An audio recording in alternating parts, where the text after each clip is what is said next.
अपने सपनों को कभी नहीं छोड़े। एक बार की बात है, एक गरीब औरत थी जिसका नाम आयशा था। वह एक छोटे से गांव में अपने माता पिता और छोटे भाई बहनों के साथ रहती थी। उसके पिता एक किसान थे, लेकिन खेत बहुत उपजाऊ नहीं था और वे अक्सर किसी तरह का गुजारा करते थे। आयशा एक बुद्धिमान और जिज्ञासु लड़की थी। वह अपने आसपास की दुनिया के बारे में जानना पसंद करती थी। वह एक वैज्ञानिक बनने का सपना देखती थी, लेकिन वह जानती थी कि अपने परिवार की वित्तीय स्थिति के कारण उसे अपना लक्ष्य हासिल करना मुश्किल होगा।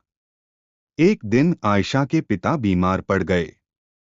वह काम करने में असमर्थ थे और परिवार की आय और भी कम हो गई। आयशा को अपने परिवार की मदद करने के लिए स्कूल छोड़ना पड़ा। आयशा ने अपने परिवार का समर्थन करने के लिए कड़ी मेहनत की।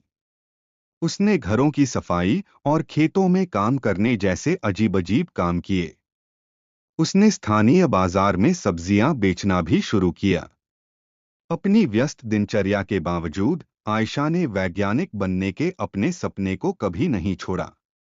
वह देर रात तक पढ़ाई करती थी और स्थानीय पुस्तकालय से किताबें उधार लेती थी। उसने घर पर भी अपने स्वयं के प्रयोग करना शुरू कर दिया।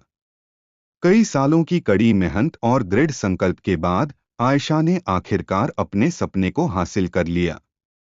वह विश्वविद्यालय में दाखिला लिया और वैज्ञानिक बन गईं। उन्होंने विज्ञान के क्षेत्र में महत्वपूर्ण योगदान दिया।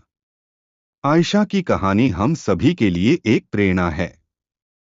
यह दिखाता है कि अगर हम अपने दिमाग में रखते हैं और अपने सपनों को कभी नहीं छोड़ते हैं, तो कुछ भी संभव है। यह भी दिखाता है कि हमारे जुनून का पालन करना महत्वपूर्ण है, भले ही यह मुश्किल हो।